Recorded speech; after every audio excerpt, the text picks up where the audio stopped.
Assalamu alaikum, everybody. On behalf of the An-Nisa Tutoring Academy, I'd like to welcome Mr. Kamran Riaz to provide an introduction and overview to colleges. Kamran Uncle is currently the Associate Dean of Students at the University of Houston and has worked with the University of Houston for over 30 years now, mashallah. He's a member of multiple honor societies and has received multiple accolades for his accomplishments for his time there. Salam, Kamran Uncle, how are you? And tell us a little bit about yourself. Wa alaikum salam. Thank you so much for giving me an opportunity. Alhamdulillah, I am fine. Let me, before I say anything about myself, let me thank everyone who is here. I know on a Sunday afternoon, there are plenty of other things that you could be doing. And you would probably think that those are better things, but hopefully by the end of the day today, or at the end of this conversation, you learn a little bit more than you already know about university, college. I will talk enough about myself so that you will learn a little bit more about myself as we go on through the presentation. Inshallah, sounds good. So tell us a little bit about what the importance of college is. What's the difference between a four-year college and a community college, and what are some of the paths students typically take? Okay, let's start with the basic question: why college? Why university? Because number of times you are going to see people not go to college because they feel that they have an opportunity, they have a job offer, doing whatever they are doing, and the paycheck starts coming in. And at that point, the motivation factor of going to a college decreases. So let me throw a number in front of you. Hopefully that will help you a little bit. The US Bureau of Labor Statistics, they did a survey, and they are the bureau that keeps track of how many people are employed, what kind of salaries they are making, in what categories they are employed, and so on. And after their survey, this was released, and I'm looking at my notes right now, this was released at the end of 2018. And according to this survey, they came out with the result that people who have an undergraduate, a four-year college degree, they make about $1,200 a week, compared to people who have just a high school diploma who make $730 a week. So the difference, if you see, is for high school diploma, $730 a week. Again, there are exceptional cases in every single scenario. And so high school diploma, $730 a week, and for a graduate with a four-year degree, about $1,200 a week. Over a period of a lifetime, and they came up with their own number in terms of what is the lifetime. They came out with a number that if you graduate with a college degree, over a period of your lifetime, you will make more than $1 million extra versus if you do not have a college degree. So just think about it. I'm sure I can think of a number of things I can do with extra $1 million. Hopefully, you can do too. Now, let's talk a little bit in terms of college and university. And I apologize, some of you may even know more than I do, but I'm going to go with the assumption and start with very basics here. What is the difference between a college and a university? Some people will say, I'm going to a college. Some people will say, I'm going to a university. So what is the basic difference? The basic difference between a college and a university is colleges are small institutions, and they emphasize undergraduate education in specific academic areas. And universities are typically larger institutions that offer a variety of both undergraduate and graduate, which is bachelor's and master's degrees. Sometimes you are going to, just for Houston's sake, I'm going to use one or two examples. For example, you may have heard of Houston Community College, or San Jacinto College, or Lone Star College. These are the institutions that are still considered as institutions of higher education learning, but they do not offer a four-year degree or anything more than a two-year degree. Other case would be, an example would be University of Houston, where I'm employed. University of Houston is considered as a university because it does offer, as I mentioned in my example, that it does offer a four-year undergrad degree, which is an undergrad degree, a master's degree, and a doctorate degree. Now, within the university, sometimes you are going to see small colleges. For example, within University of Houston, some people will say, I'm in College of Business, or I'm in College of Natural Sciences and Math, I'm in College of Architecture. So if you see the pattern is the same, that within the big university, there's a small entity that is college, and that offers a degree in a particular specific area. So just a little bit background in terms of the verbiage when people are saying college, when people are saying university. Can you guys do it? Can you guys go to a college? Can you succeed in a college? Inshallah, I have no doubt. And this is, let me share a small story that will tell you that anyone can as long as you set yourselves that, yeah, you're going to do it. Only person who can beat yourself in stopping and not doing it is yourself. Long time ago, I am originally from Pakistan. So I came from Pakistan as a freshman, which is the first year of college, and as an international student. So some of the things that you may have already, or you may be heading in the direction where you may be getting a green card or Texas residency or so on, I did not have any of that. So I came here and I started as a freshman at University of Houston as an international student. We're going to talk about tuition fee also. So I was paying the international student tuition at that time. Came from a middle class family. My parents agreed that they will support me for one semester, and then after that I'm on my own. So when I came in, at that time, my very first goal in addition to starting school was, okay, how am I going to support second semester and so on? International students have a bigger obstacle than residents have, and that obstacle is that they can only work on campus. Especially first semester, they can only work on campus. First year, they can only work on campus. After that, they have to make a case that something unexpected happened where they need a job here. So I started knocking at different doors, and I said different doors within University of Houston, different offices within University of Houston. I'm begging and pleading for a job. Within 2 months, I did get a job. Let me share the job I had and what I'm doing now. The very first job I had at University of Houston, and if I would have been offered that job in Pakistan when I was there, I would have said, you're crazy, I'm not going to work, I'm not going to do this. So my very first job here at University of Houston was in what we fancy name is custodial services. Custodial services, part of the custodial services, one of the positions in custodial service is a janitor. That was my very first job in the United States. So I was given a number of offices that I was cleaning, shampooing carpet, changing light bulbs, you name it. And one of the offices that I was cleaning is the office where I sit right now as an associate dean. MashaAllah. So the only reason I share that story is not to impress anyone or anything, just to share with you that it can be done. You don't have to be a Superman or a Superwoman or an extraordinary person to do it. It can be done. If you start feeling sorry for yourself at that time, that's when it becomes more and more difficult. Inshallah, after a few years, you're going to be doing bigger and better things than I do, or I'm doing right now.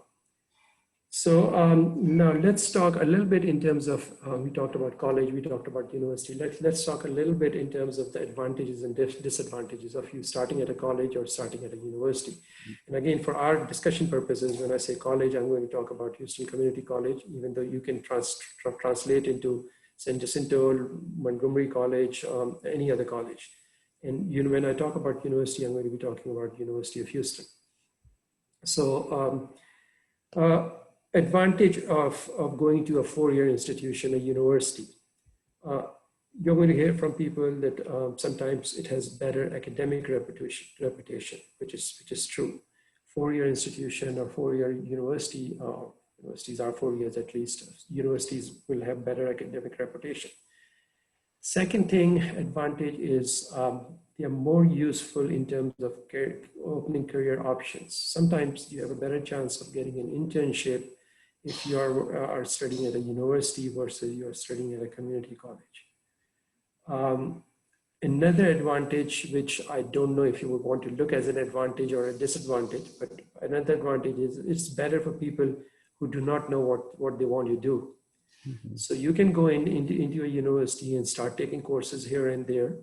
And then once you know what you want to do as far as your major and your goal, you can direct and transfer yourself into that academic college and do that.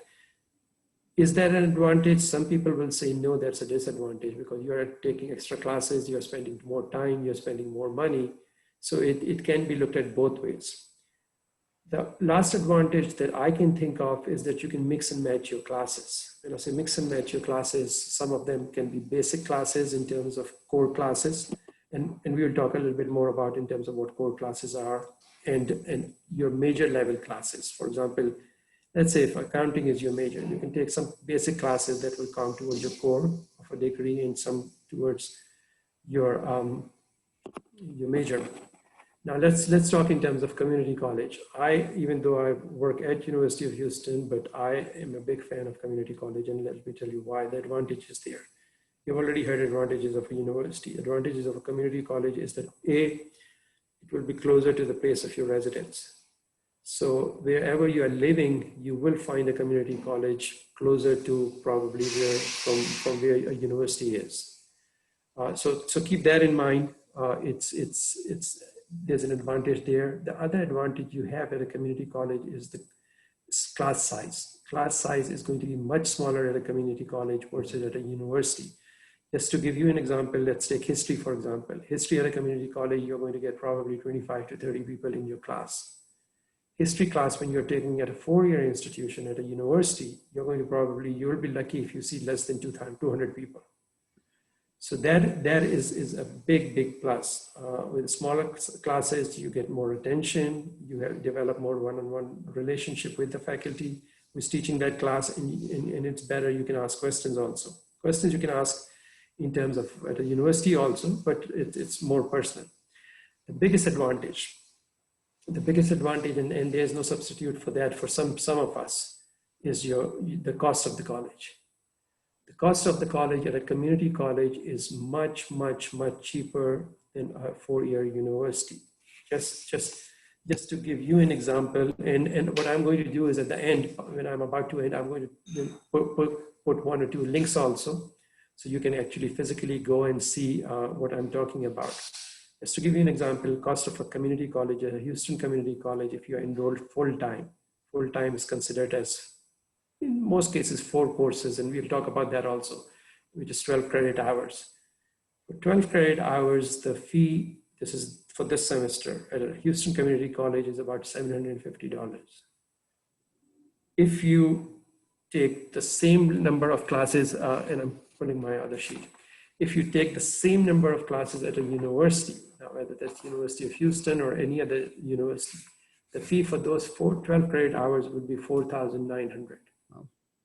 So if you, again, 700 plus and 4,000 plus, that's more than, and I'm just talking about tuition fee. There are other miscellaneous pieces that the books may be costing here and there.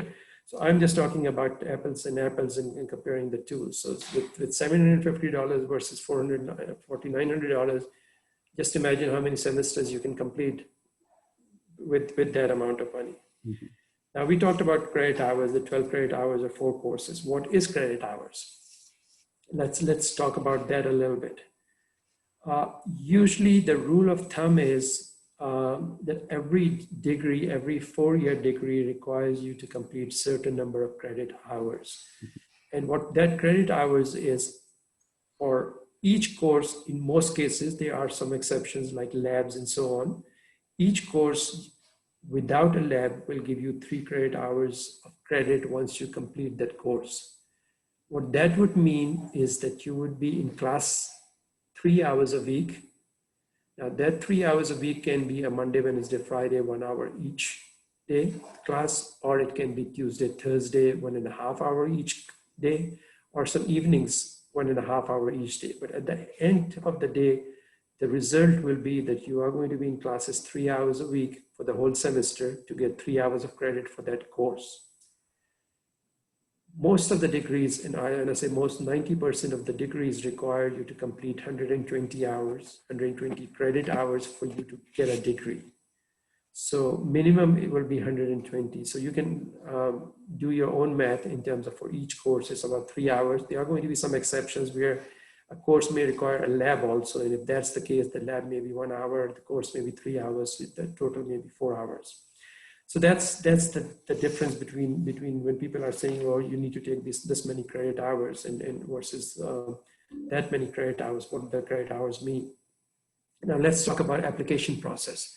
We'll talk about application process if you're coming from high school, whether you are going straight into a four-year institution, a university, or you're going into a community college.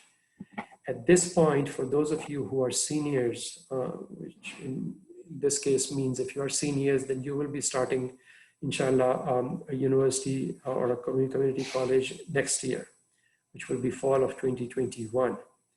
So when we are talking applications are already open at a four-year institution for fall 2021.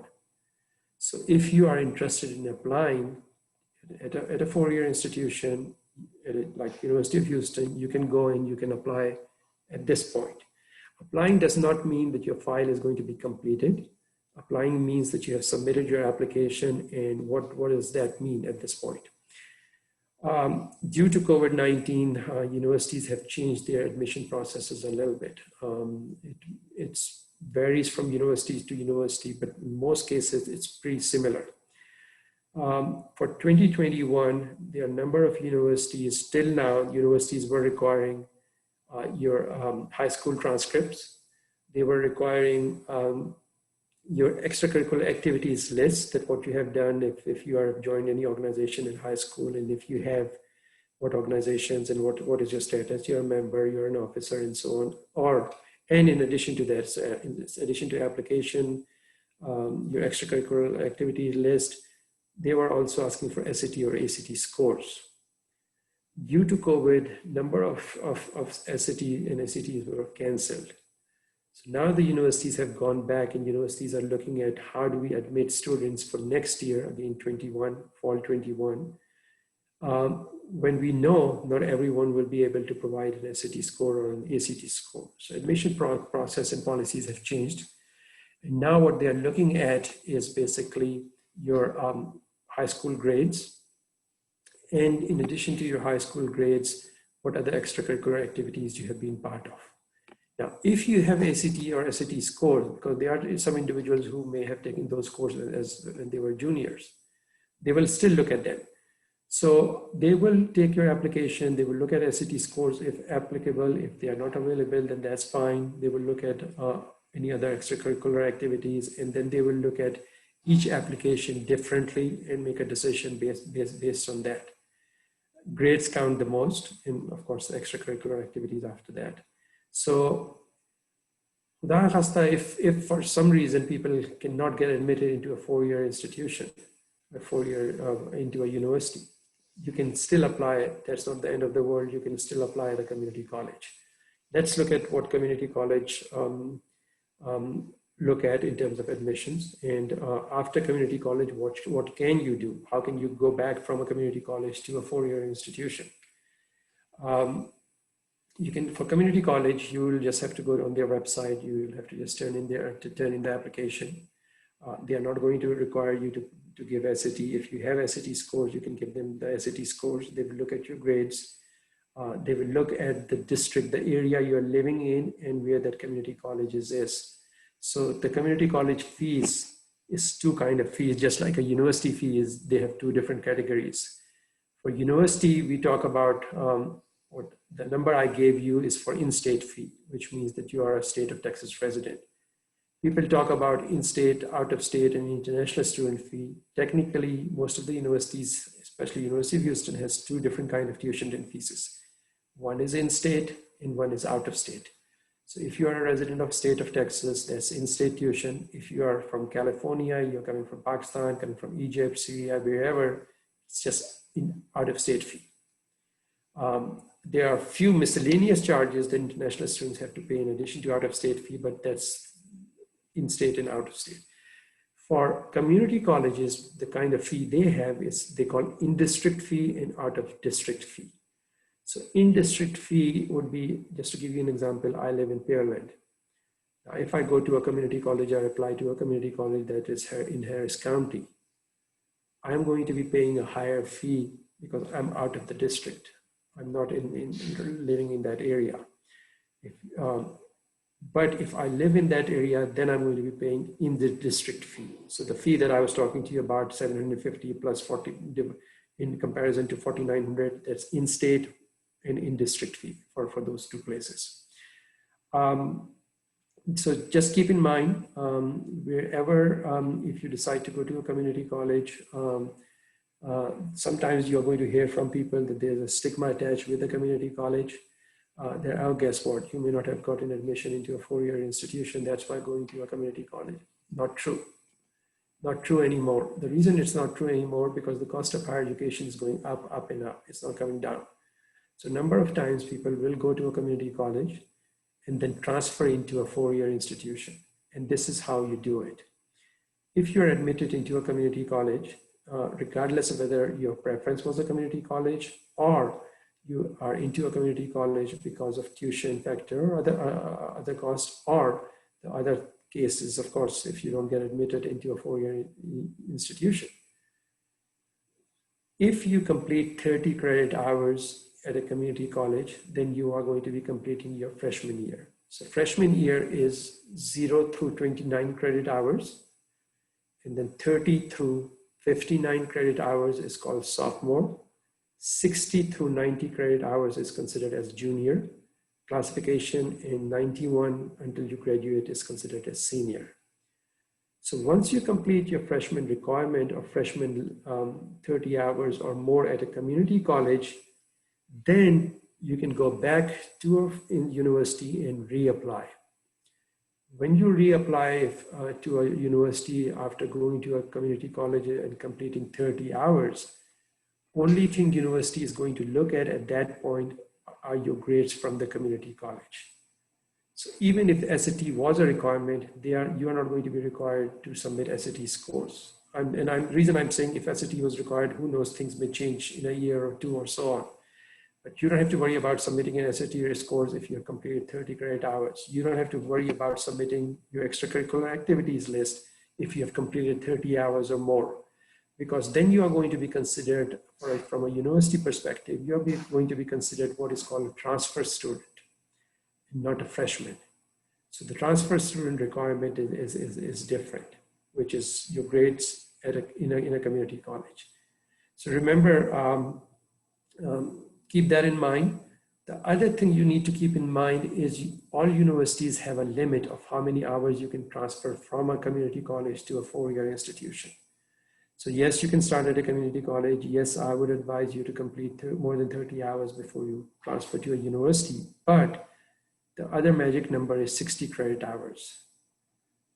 Keep in mind, community colleges are also what is called a two-year institution. So they offer what is called an associate degree, or can offer what is called an associate degree, but doesn't anything more than that is considered as a junior or a senior level. Remember, first year is freshman, second sophomore, third junior, fourth senior.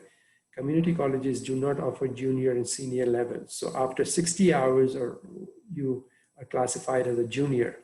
So if you complete 60 or more than 60 hours at a community college, those courses are not going to transfer. What does that mean? The courses are not going to transfer. When you apply to a four-year institution from a community college, you will send your transcripts. They are going to look at your grades. They will make a determination based on that. And here's the good news about community college.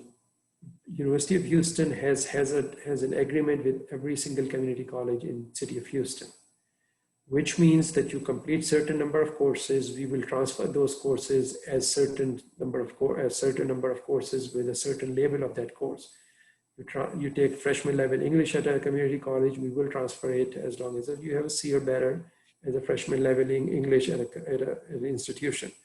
Number of the community colleges also have what we call a transfer guide. So when you're taking courses there, you want to make sure you're not wasting too much time and money.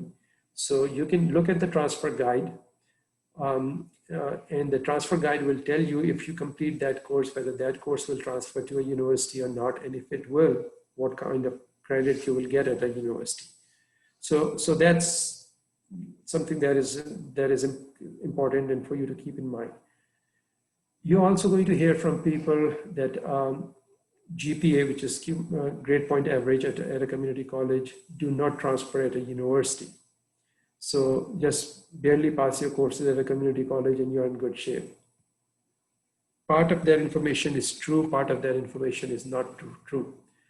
Yes, the GPA does not transfer from a community college to a university, but why is that GPA important? The GPA is important is A, because it is considered for your admission purposes at a four-year institution, and B, down the road, let's say inshallah, if you decide to go to a professional college, when I say professional college, law school, pharmacy school, medical school, any of that, they will ask you to submit your all grades, whether they were at a community college or whether they are even number of master's program, graduate level programs, doctorate programs will also say, submit every single transcript that you have from every single institution. At that time, these grades make a difference. They come in play. They are going to be looked at when these universities are making a decision in terms of whether to admit you or not. So even though, yes, they do not transfer to a university, but they still play an important role. Here and there, if you do bad, that's not the end of the world. With 120 credit hours, you get plenty of opportunities to improve your grades.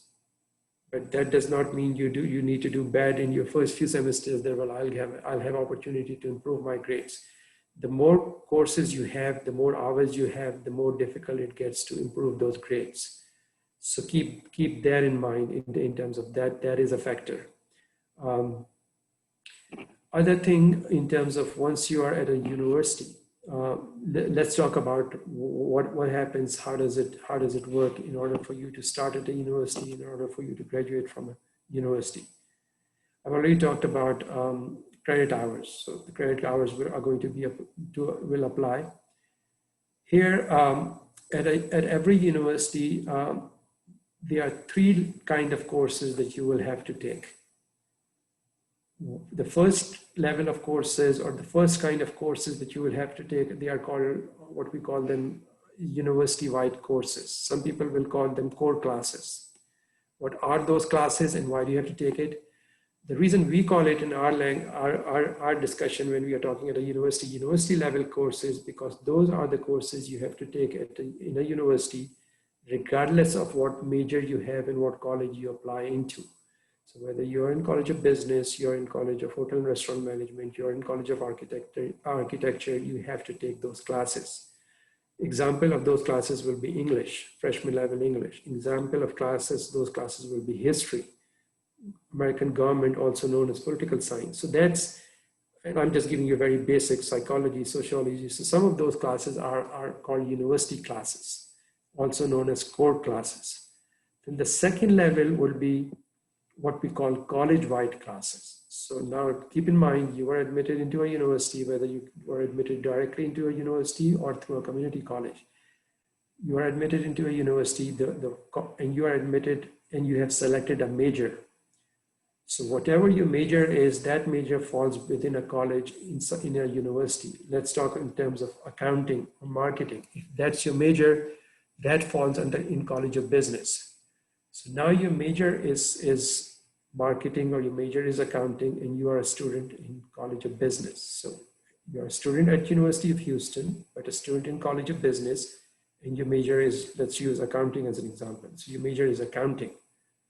So within College of Business, there are certain courses that are called college-wide courses. That means when you're in College of Business, regardless of whether your major is accounting, your major is marketing, your major is management, every single student is required to take those classes. That's why we call college-wide courses, because they are within the college and you're taking those courses. Then the final level is your major courses. Using the same example that I have used right now, major courses will be, if you're an accounting major, then only accounting majors will be asked to take those classes. Those are the 3-step. College-wide courses also called as core classes. University-wide courses also called as core classes, then college-wide courses that you have to take within college. Then in addition to that, your major courses. Now, some of these classes that you are going to be taking, your core classes, are also offered in high school. That is correct. Certain high schools will offer different options. Some high schools will offer what is called AP credit courses. Other high schools may offer dual credit courses. Some of high schools may offer both AP and dual credit courses. That if you pass those courses, yes, you may end up getting a college credit for those courses. You may get credit at a community college or at a university for those courses. But you have to remember that in order for you to, if you're taking an AP course, you have to take an AP course, and at the end of the day, you have to make certain grades in that, whether it's 4 or AP, your final is 5, final grade is 5. Just by taking an AP course, it does not mean that it automatically transfers. You have to have a certain score in that AP course, 4 or 5, for those courses to transfer and those courses to count towards your degree. Dual credit courses. Dual credit courses are offered within, offered by, in most cases, by community colleges who will work with high schools. And so you will get a community college level credit, or you will get university level credit once you pass the dual course. So let's say if you're taking a history level dual credit course, then yes, you will get a credit. You will get credit for that course once you transfer and once you send your application to University of Houston. Again, University of Houston, I'm using as an example, and I'll tell you this, there may be some confusion out there in terms of you will get the credit as long as you have a grade of C or better. Now, getting a credit does not automatically mean that, yeah, you are becoming a senior or junior or sophomore faster. It will in terms of number of credit hours, but getting a credit at a university does not mean that credit will count towards your degree. So if it's a basic core course, that yes, it will, 99% of the courses will count towards your degree. Sometimes, I know I've been talking about University of Houston, sometimes people ask, well, what is the difference? We hear University of Houston main campus, we hear University of Houston Katy, we hear University of Houston Sugar Land, Victoria downtown, and so on. University of Houston has 4 major universities within that university. And those are University of Houston downtown. It's a standalone separate university within University of Houston system. So University of Houston downtown, your admission requirements are different, your graduation requirements are different, and the degree you get is from University of Houston downtown. Then the second one is University of Houston Clear Lake. It's housed in Clear Lake. Again, a different university, different grades, different admission requirements, and a different degree will be University of Houston Clear Lake. University of Houston Victoria.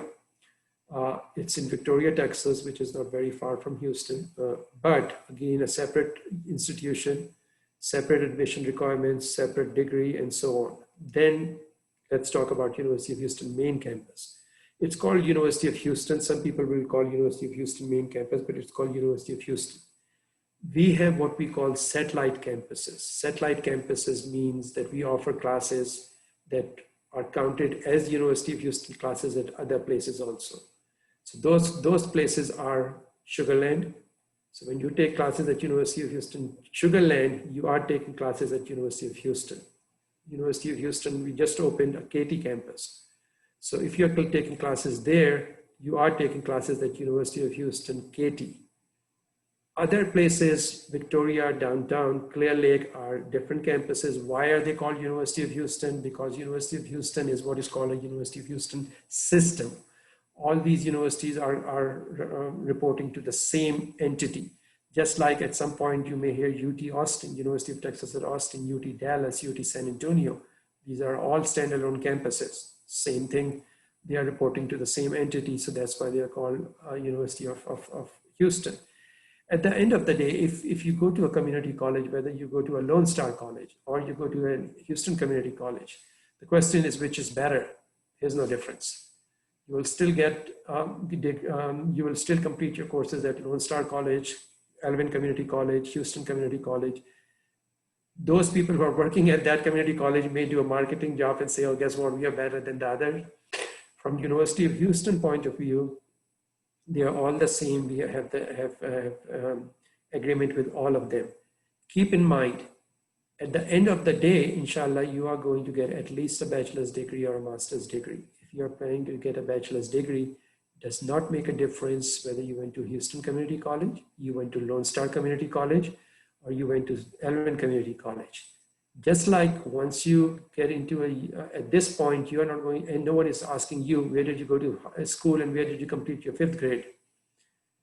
At the end of the day, where you complete your final degree from, that's what is going to count. So whether you go to Lone Star, at CC, or any other community college, you are not going to see any difference in terms of, because once you graduate from University of Houston, your degree from University of Houston will be University of Houston. Now, if you apply or are coming from another university, not community college, another university, again, you are going to apply to University of Houston. They will look at your grades from that university, or whether it's Arizona State, UT Austin, UT Dallas, anywhere, and you are going to be admitted based on that. Now, how do you pay for it? I see I have about 7 minutes left, so I'm going to quickly get in that direction and then open for questions. One terminology that you need to please keep in mind is a difference between advisor and counselor. Sometimes at high school level, you always say, my counselor told me this, or my counselor told me that. Well, what is the difference? Advisor at most of the universities are people who advise you what courses you can take or you should be taking. They are, if you go to a university and say, I would like to speak to a counselor, counselor are more the terminology that is used are people who have worked in counseling and psychological services, who have a specialty in counseling. When I say counseling, I'm talking about whether it's stress-related counseling, whether it's mental health counseling, whether it's any other counseling. Academic advisors are the people who advise you in terms of what courses that you need to take in order for you to graduate. Now, how do you prepare for scholarships, or what do you do? What I'm going to do is, while I'm getting questions, I'm going to put 2-3 links in the chat section. So if you have access to that, you're going to see those 2-3 links. One link will be Houston Community College tuition fee link. So you have something in terms of that you can look at. The other link will be University of Houston tuition and fee link. And the third link will be scholarships that are available at University of Houston. So it will be a list of all the scholarships. You can look at those scholarships, what is the criteria, and so on. Now, for people who are confused and say, okay, how do I prepare myself for scholarships? Keep one date in mind, November 15th. Why is that date important? That date is important. That's the priority date to apply at University of Houston and be considered for all freshman scholarships. So if you apply and complete your application and you're admitted at University of Houston before November 15th, you don't have to apply separately for any scholarship here and any scholarship there. They are going to look at your application, they are going to look at your grades, and if you are eligible for any kind of scholarships, now keep in mind scholarships is different from financial aid. Scholarships is based on your grades. You will automatically be contacted and they will tell you that you have this scholarship and you have received this much money. Is it worth it? In some cases it can.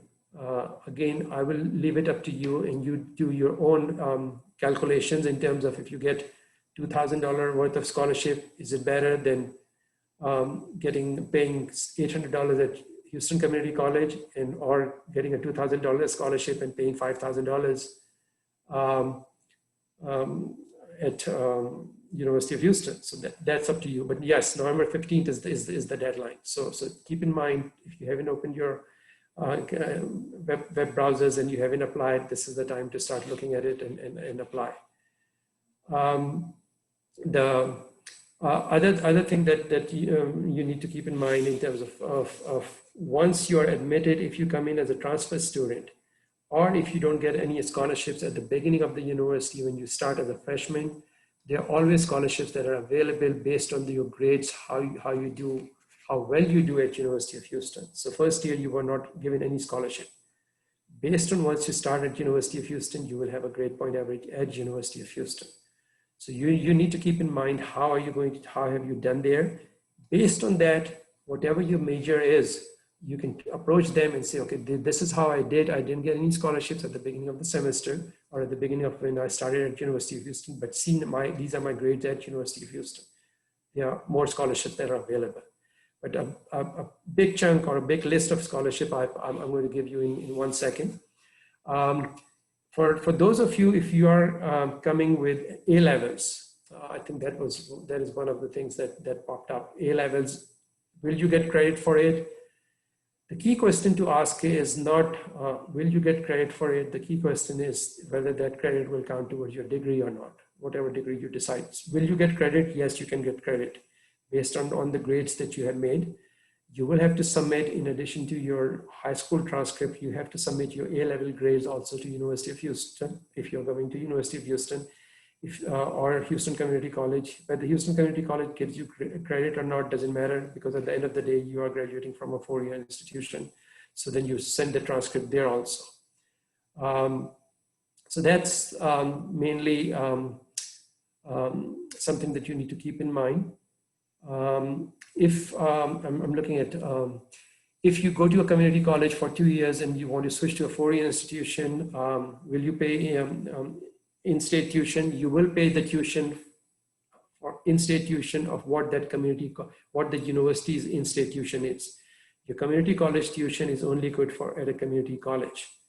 So when you go to a university, you will have your university fee, and that fee will be there regardless of whether you complete 3 years at a university, 4 years, or 2 years. So that's where the difference is.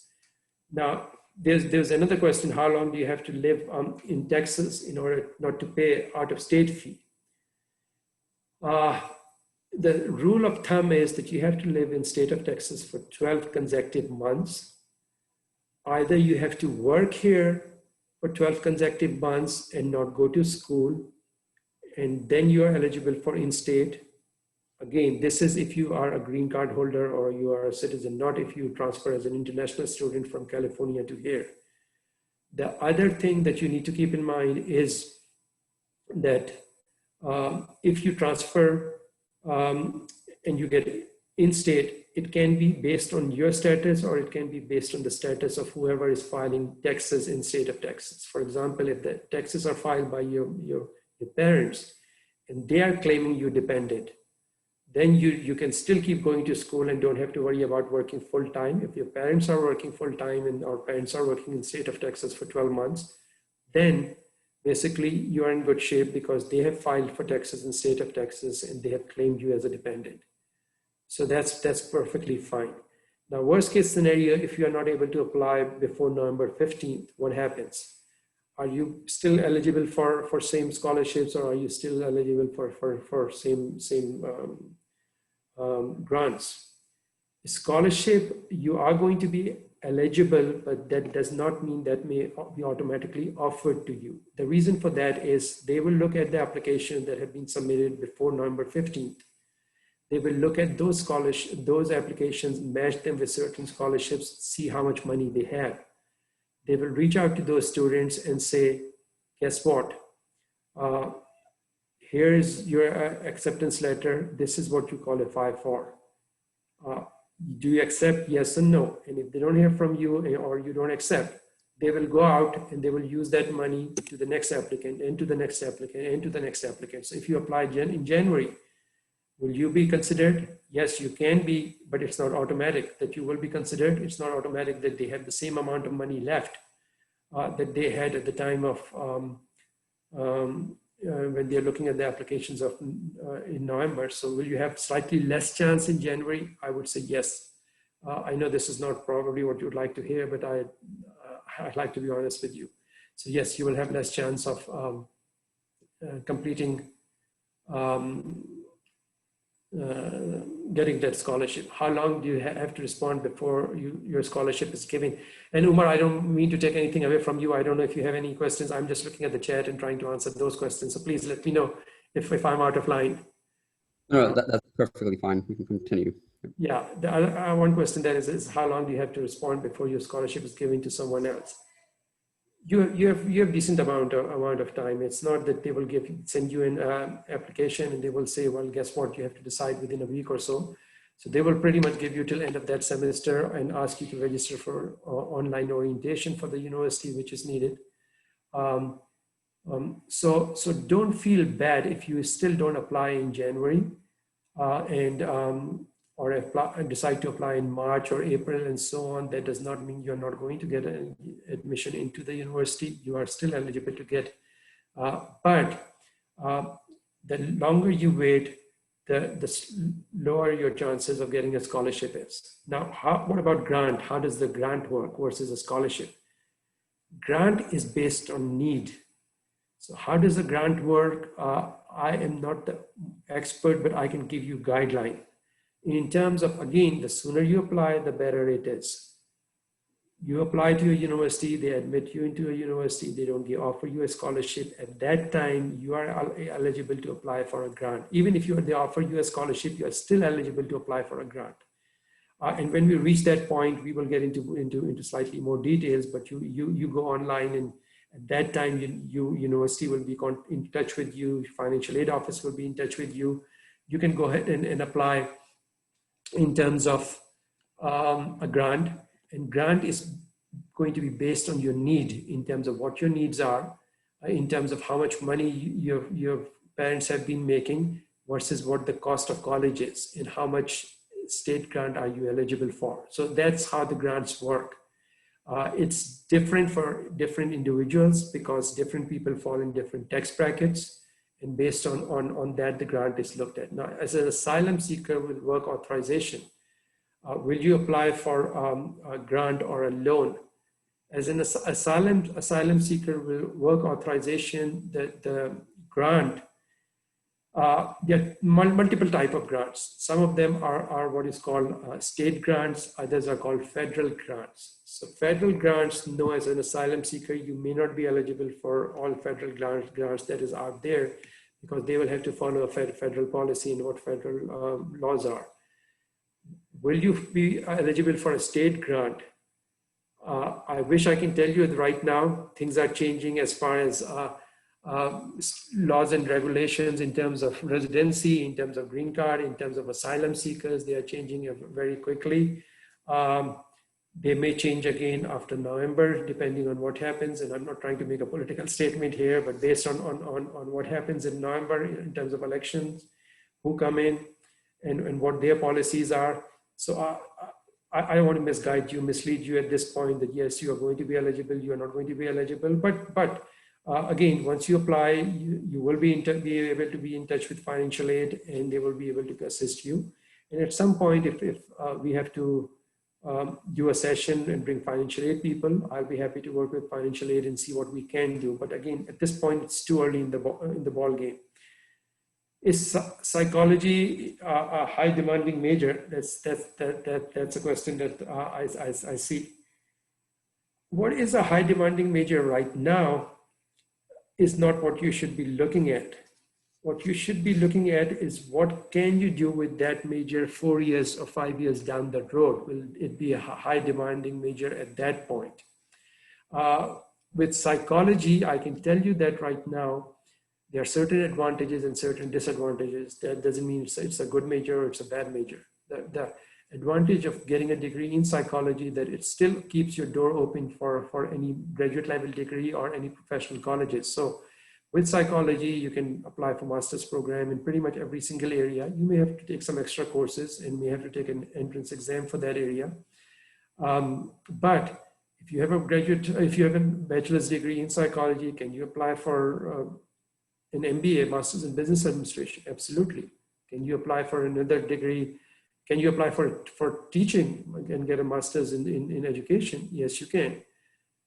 What the slight disadvantage with psychology degree is that they are not too many options out there as of right now that you can get a degree in psychology and do a whole lot.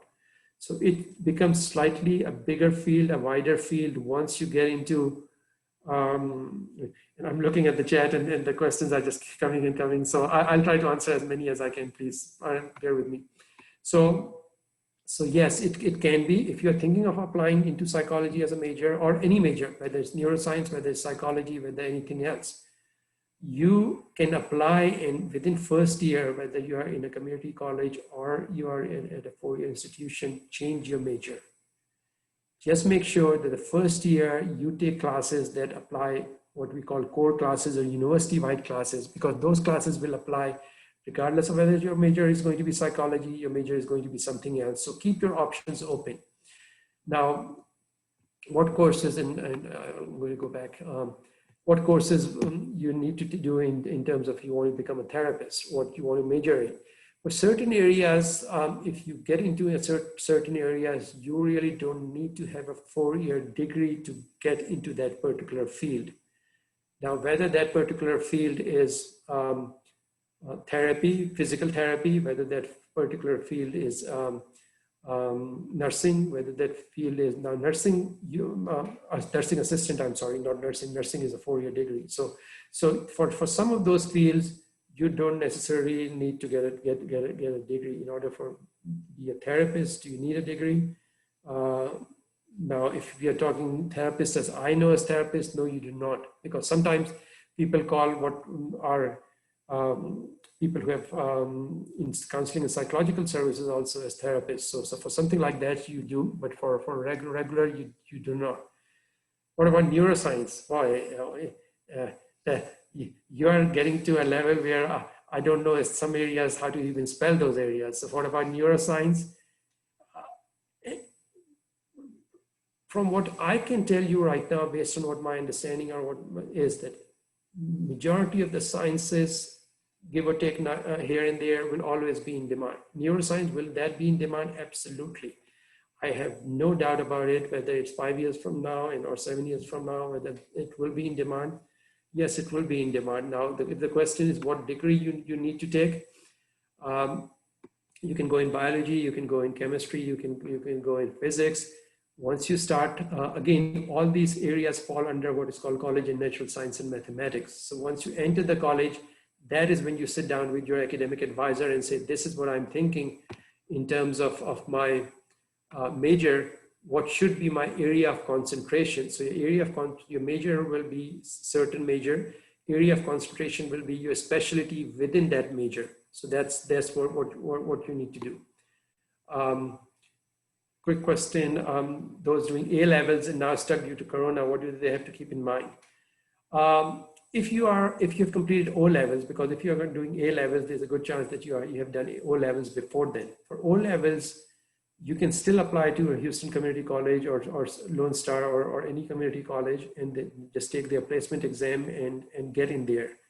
While you're doing that, if you feel that you can complete your A levels, at that time, you can complete your A levels and submit the transcript.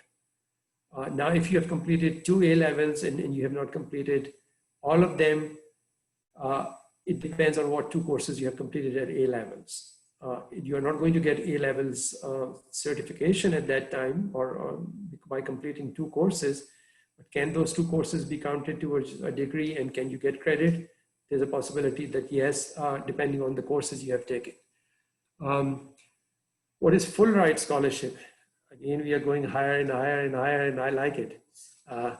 Full ride scholarship basically means that once you apply to a university, based on your grades and based on your class ranking, university will give you a scholarship that will cover your, not just tuition and fee, that may cover your room and board also. So if you are living or if you're thinking of living on campus at that time, everything will be paid for. Keep in mind, everything is paid for, but there are certain requirements for that. Those requirements are that everything will be paid off, but you have to make certain grades in order for you to keep that scholarship. You have to make another grade to keep those scholarships. So if you are thinking, thinking that this semester that you are taking will help you in your grades, and will help you in terms of your admission. There, I would say it still may not be a bad idea for you to go ahead and apply at a university. If you're thinking of applying at a university, once your semester, high school semester is completed, you can send another transcript. And within the same fee, university should be able to look at that on the second transcript, put your grades in the matrix, and then reconsider your admission. And if for some reason that becomes an issue where they say you need to submit an additional fee, people at high places, Umar, Sadaf, others, talk to them, they will talk to me, and I'll make sure that doesn't happen. I'll be happy to assist that way. Question, part-time job at going to a college. Absolutely, if you can do it, do it. I shared with you my example of my part-time job. That was just one of the 2 jobs that I did.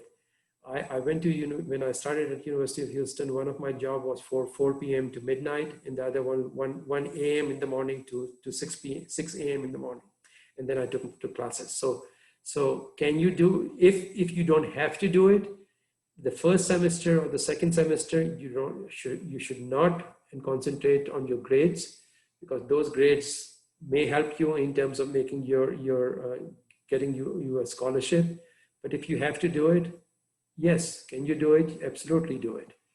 I know I'm running out of time, but let's see if I can answer any more. No, it's not a distraction. Absolutely not. If you're doing a job and come having a job at university and going to classes, sometimes people make themselves more disciplined because they know, and working at a university and taking classes at the same university are also good, because universities will work with you around your schedule. And if you're trying to get a part-time job, you can attend a class, go and work 3-4 hours, and then attend other classes. So it absolutely is helpful, and it is good. Other question, students in Pakistan are supposed to do 3 levels, but due to Corona, you have not been able to complete your 3rd paper. Again, that is fine. If you have not applied to a community college, the community college will ask you, if you are in high school here, apply to a community college, 4-year institutions, whether it's at BCU or A&M or University of Houston. It will be difficult for you to go there. Now, in terms of employers, in terms of what are your chances in terms of going into getting a job if you are going to A&M versus if you're going to University of Houston versus you're going to UT.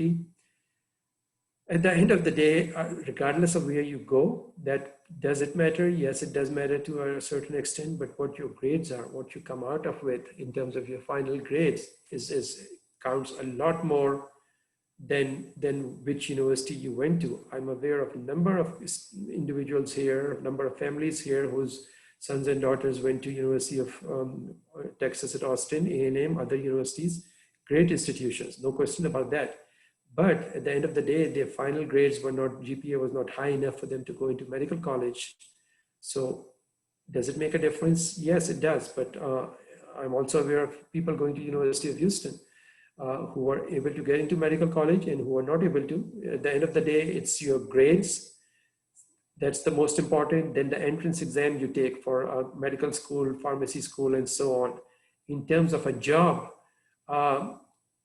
it makes a slight difference, but number of times it's luck, how much prayers have your parents, how much support you have from your family, parents in terms of prayers and so on. So right place at right time also counts. What part-time jobs do you recommend for 16-year-old? Does not make a whole lot of difference if you're working off campus. Any job that you're working, if you have to do that job, keep that in your mind when you are applying to a university. If for some reason you're not able to get into the university, this factor will come in play, and universities will consider that you were also working. So you can go back to the university and say that, okay, because of I had to, or because I wanted to, I was also working. So my grades were affected because I had to support myself, or I had to support my family, and I had to go to high school.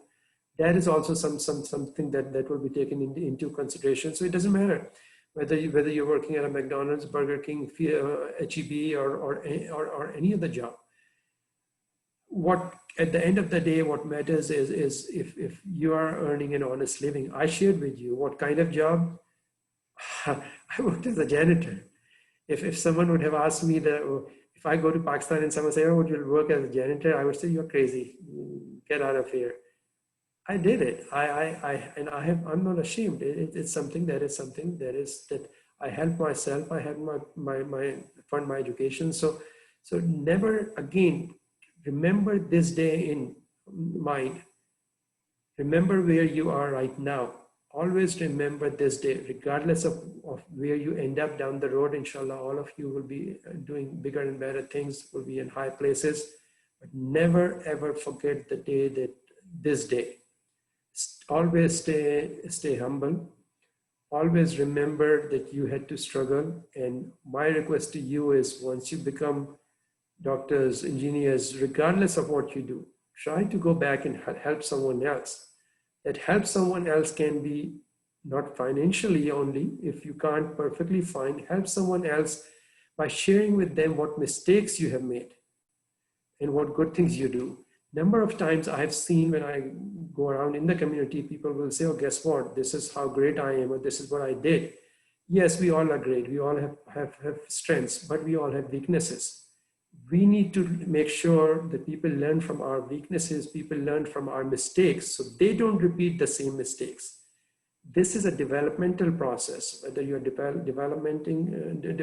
you are developing as a student, whether you're developing as a person. There's a difference. I see number of individuals, and I don't mean to attack anyone, but I will be upfront. I see some individuals here who are doctors, who are engineers. After talking to them for 15-20 minutes, I ask myself, do these people have education, or do these people have a degree? Keep in mind, there's a slight difference. Degree does not make you a well-rounded person. So always remember this day, always remember where you are now. It will help you become a better person down the road, 5, 10, 15 years down the road. And please, my request to you is, once you reach that area, once you reach what you want to do, remember there are going to be certain students who are going to be in the situation that you are in right now.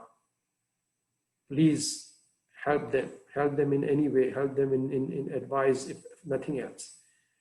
I know I've taken more than my time. I'll turn it over to you, Umar. If there are any things that I have not covered, please, my apologies, and I'm available still now. If you want me to, I'll stay here and answer the very last question that is out there, and so I'll turn it over to you. No, thank you so much for such great insight and your perspective on your experience, and how these students and everyone in the audience can really achieve their goals. What we would recommend is we'll go ahead and end the session. For any remaining questions, especially for those in the An-Nisa Tutoring Academy, please reach out to Sister Sada for myself, and we'll convey those messages to Kamran Uncle. Then we'll get the responses back to them, inshallah. Thank you again, Kamran Uncle. Great insight. Thank you for joining us, and thank you for everyone who participated. Inshallah, we'll talk to you soon. Assalamu alaikum.